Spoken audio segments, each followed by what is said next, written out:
They mocked us. They hunted our children. Then we remembered who we really were. Pax Ultima. The Galactic Council chamber shimmered like a crown suspended in space, orbiting the neutral star of Elysium Prime. There, amid the golden glyphs of the Kivari, the crystalline arch thrones of the Vithari, and the fungal-grown domes of the Quell, sat a modest, chrome and carven seat bearing the crest of a blue-green world, Terra. The Terrans had held that seat for only 5 centuries, a blink in galactic time. Their designation, Level 5 Predator Species, the lowest on the Council's hierarchy, not because they lacked intelligence or potential, but because they had, for reasons most couldn't understand, chosen restraint. Peaceful merchants, the others called them. Clever scavengers, innovators, traders who adapted alien tech faster than it could be patented. No fleets, no warlords, no blood rituals or conquest dynasties. Just fleets of cargo haulers and research vessels, quiet, friendly, unarmed. Or so it seemed. In the drifting arcology of Curex Station, nestled on the rim of Krellon space, a Terra freighter named Caspian Dawn offloaded crates of thermal regulators and atmospheric stabilizers. Its captain, a middle-aged woman named Solana Miles, wore a loose silver robe lined with trade sigils and sipped thick root tea while bowing respectfully to the local dockmaster, a Krellon with ceremonial fangs and blood-marked pauldrons. "We appreciate the opportunity to serve," Solana said, as if this were a peaceful exchange. As if the Krellon ships orbiting the station weren't armed with fusion lances. The Krellon viewed the Terrans as laughably tame, amusing, even tolerable, so long as they stayed in their lane.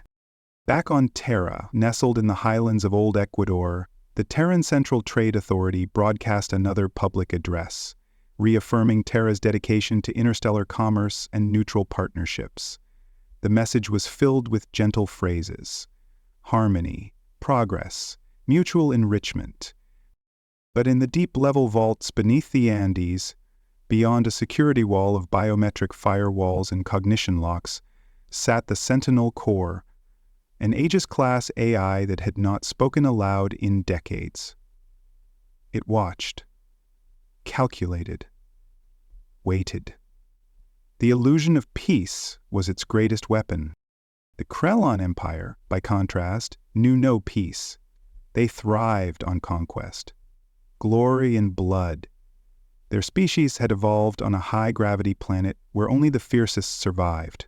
Their war fleets, plated in scorched obsidian and iron-etched gold, patrolled borders not for safety, but for trophies. Their supreme warlord, Thorne, had begun speaking openly of Terra's colonies as soft spoils.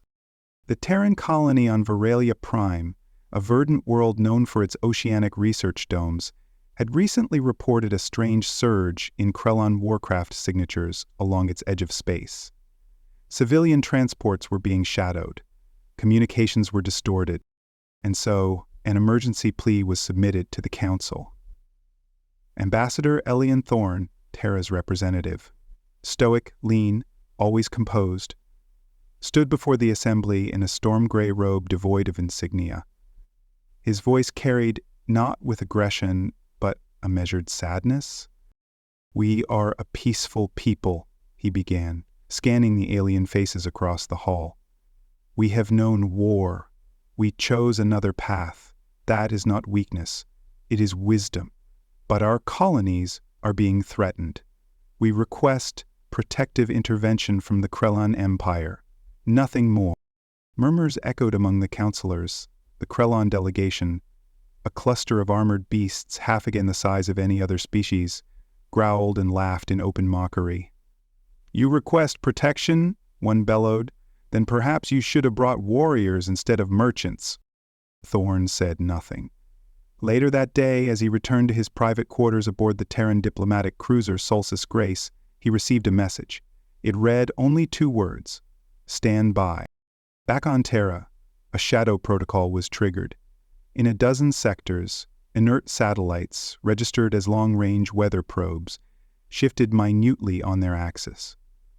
Merchant vessels like Caspian Dawn, docked harmlessly across Krellon-controlled trade zones, began subtle internal recalibrations. Fusion coils, previously masked as heat exchangers, pulsed to life. And deep below the Andes, the Sentinel core blinked for the first time in 47 years. Peace, it knew, was a mask, a necessary fiction. But fictions only held as long as those who believed them didn't push too far. The Krellon were pushing, and Terra, the so-called harmless merchants, were preparing to answer. The sky above Virelia Prime had once shimmered with aurora-like electrical storms, dancing across the water-laced atmosphere like the planet was humming a song only Terran scientists could hear. Floating oceanic platforms gathered biodata by day and emitted soft light by night, beacons of peace, progress, and the quiet mission of Terran science. That song ended with a scream. The first orbital warning came too late.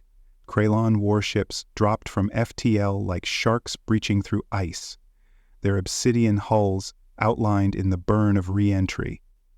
Planetary defenses, limited by treaty, barely functional, fired only once before silencing forever. Within minutes, 3 domes housing over 30,000 Terrans were gone. Another 12 were breached. Emergency beacons screamed through deep space before blinking out. Satellite footage caught only glimpses, crimson fusion blasts, mushrooming sea foam, clouds of molten glass. Back on Elysium Prime, the Galactic Council watched the footage in stunned silence. Even the Krellon delegates said nothing, their armor refracting the pale blue of the projected images. One might have smiled, no one dared confirm it. Ambassador Thorne stood again. His voice was firm this time, not aggressive, not panicked, but stripped of all pretense. You have seen the evidence. The Krellon have not declared war. They simply attack. Civilians, scientists, children. Virelia Prime was a protected zone. A ripple of reaction moved through the council. Murmurs, shifting limbs, twitching antennae. Even those who cared nothing for Terra understood that Virelia had been a neutral, demilitarized world. A Kavari archivist blinked 3 eyes in sequence. Do you ask for military intervention? Thorne nodded. We ask that the Council invoke Protocol 12, protection of peaceful species against unchecked aggression. From the Krellon podium, Supreme Warlord Drax Vorn leaned forward, voice like gravel soaked in oil. There are no peaceful predator species, he growled. Only those too weak to survive the hunt. Gasps echoed. A few counselors rose in protest. We are not weak, Thorne said, still calm. We are careful. We have lived through our own extinction-level centuries. We understand what war truly costs. That is why we now choose peace, but do not mistake that for inability. Thorne scoffed. You are nothing but scavengers, merchants. You chose peace because you forgot how to fight. Thorne's eyes didn't waver. No. We chose peace because we remember. The Council recessed in chaos. Protocol 12 was delayed under bureaucratic review. Terra's request for protection was suspended. Officially, the Council would monitor the situation. Unofficially, no one wanted to risk Krellon retaliation. Across Terran space, colony worlds went dark, silent, or burning. Trade routes collapsed. Refugee fleets scrambled toward inner systems. In the asteroid belt of Grendel Reach, a convoy of 5,000 civilians was vaporized in a drive-by attack by Krellon raiders, who didn't even stop to claim resources. Still, Terra held back. Still, they asked. Final council session was called. Ambassador Thorne returned, eyes hollow, voice rasping from sleepless nights. A holographic ring floated beside him showing a map of lost Terran colonies, 17 glowing dots, each representing over 1 million souls. He did not open with pleasantries. We have pleaded. We have explained. We have suffered. He paused. You think us incapable because we wear the robes of merchants. but those robes are woven from the ashes of 100 wars. No one interrupted him this time. Thorne looked directly at the Krellon. If you continue, we will be forced to respond. You do not want that. Thorne chuckled. Then do it. Show us what you Terrans call war. Thorne gave a long, weary breath. We call it extinction, and we do not wish to remember how it feels. He turned, walked away. In orbit around the Terran moon, a ship disguised as a lunar mining vessel received a silent command. Systems within it blinked from blue to red. Plasma regulators hummed. Zero-point lenses realigned. The Sentinel Core received the signal. Pax Ultima was no longer hypothetical. The countdown had begun. The Krellon fleet entered Sol space under full war banners, expecting only soft resistance. 40 ships strong, their formation blotted out the stars as they dropped into the orbital shadow of Jupiter. They expected sensor pings, desperate diplomatic calls, maybe a doomed escort squadron. Instead, they found nothing. The solar system appeared silent. No interceptors, no defensive grids, no warning, just a Terran merchant ship drifting between Europa and Callisto. A Rest Orange cargo hauler, Gentian Tradewind, registry TCA 1791. Unarmed, slow, alone. Krellon Commander Voskaroon ordered it seized for sport. But before the boarding crews could launch, the ship sent a burst transmission. This one word, awaken. What happened next was not a battle. It was a disappearance. Every Krellon ship, 40 in all, vanished in perfect silence. No explosions, no impact shockwaves. One moment they were there, the next they were gone. Not even debris floated in their wake. The void simply swallowed them. The Council received news of the vanishing through a scrambled courier drone. Confusion reigned. Some accused black hole phenomena. Others speculated Terran sabotage. But no one understood the truth. Back on Terra, beneath the Andes, the Sentinel Corps declassified its protocol logs. Elian Thorne stood alone in a secure chamber, lit by pulses of violet light as he listened to the voice of the AI, calm and detached. Project Pax Ultima, Phase 1 successfully executed. Quantum mass suppression complete. Collapsed matter transferred to dimensional fracture field. Retrieval impossible. Detection minimal. Risk escalating. Thorne exhaled. The Council would demand explanations soon. He accessed the internal records. Flashbacks not of war, but of preparation. Generations ago, after the Terran Unification War scarred half the biosphere and wiped out 3 billion, the survivors had pledged a new path. They would never again build weapons of war openly, but they would never again be helpless. In the shadows, engineers and physicists reverse-engineered captured alien tech. Phase stabilizers, gravity well cores, solar vein extractors. In the void beyond Pluto, they tested singularity seeds and collapse equations. Hundreds died in secret. Dozens of test colonies were erased from history, and all of it led to this. Pax Ultima. A weapon that did not explode. It compressed. It absorbed. It removed threats not by confrontation, but by deletion. Ships were retrofitted across decades. Merchant freighters, survey drones, atmospheric processors, all seeded with Pax Ultima hardware. At any moment they could siphon solar plasma, redirect gravitational harmonics, and collapse atomic space within a fixed radius. The Krellon fleet had become its first demonstration. In orbit around Saturn, the Celestial Piper, another trade ship, pulsed a silent signal. 5 more Krellon cruisers vanished. Even Terra's own colonies, those that had suffered most, received word. Quiet, somber messages. Your loss is not forgotten. Stand by. Back in the council chamber, when asked directly if Terra was responsible, Thorne stood without a flicker of emotion and said only, "We asked for peace. Not an admission, not a denial, just a truth." As factions within the council debated retaliation or investigation, The Sentinel Corps continued its calculations. The Krellon did not take the vanishing of their fleet in silence. Within days, Terran colonies began to burn. It started with Ethel Reach, a mining outpost orbiting a gas giant in the Celessa corridor. No warning, no demands, just a sudden transmission of static, then silence. Sensor buoys showed a single Krellon battlecruiser entering the system, opening fire on orbital platforms and descending to the surface with atmospheric destabilizers. No survivors.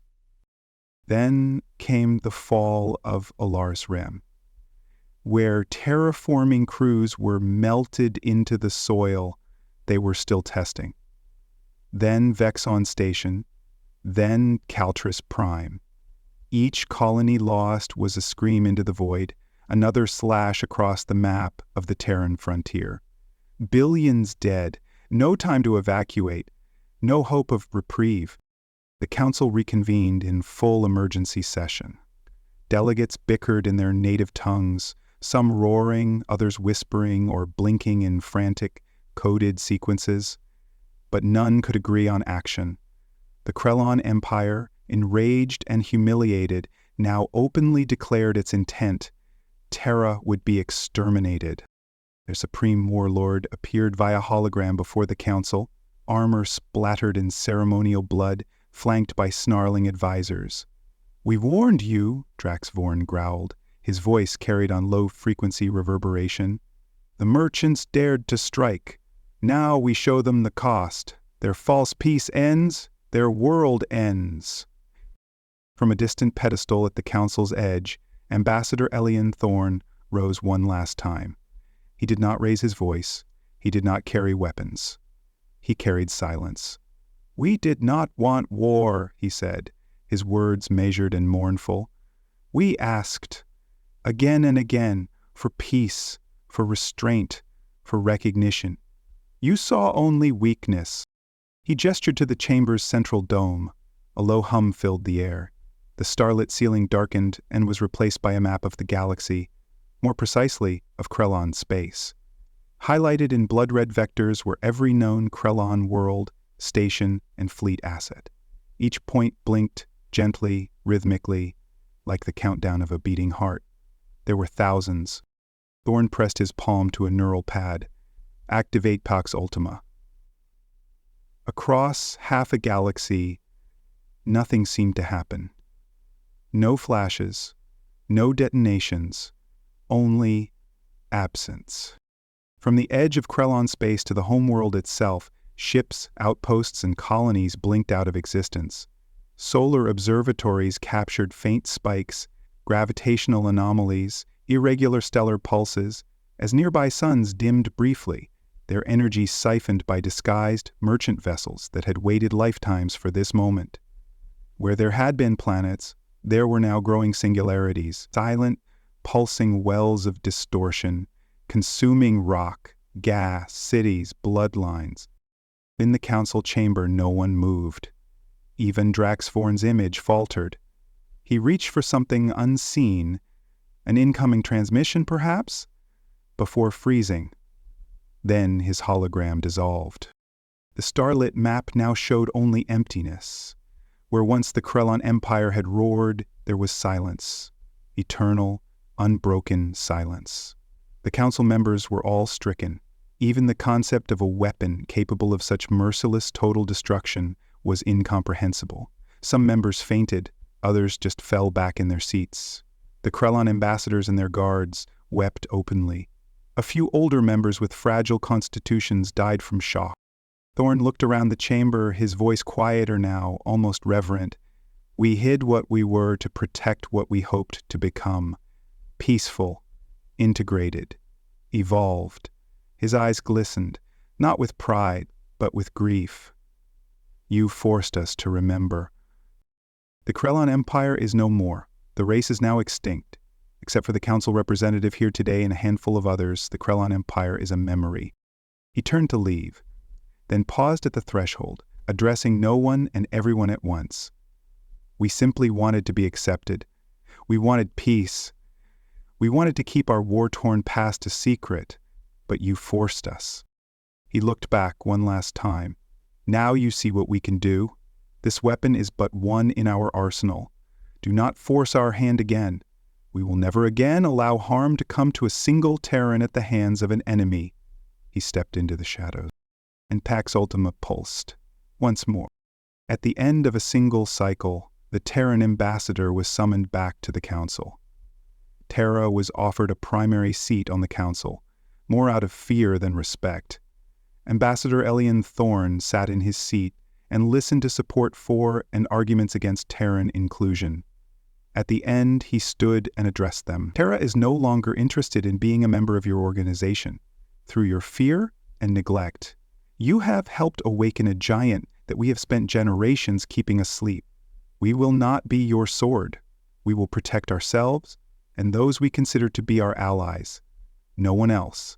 Do not test us again. The ambassador from Anaria, another warlike civilization, declared the Terran ambassador's remarks to be an act of aggression, and the weight of the council should be brought down upon them. And passionate, that would be unwise, Ambassador Thorne replied as he turned once more and exited the chamber for the last time.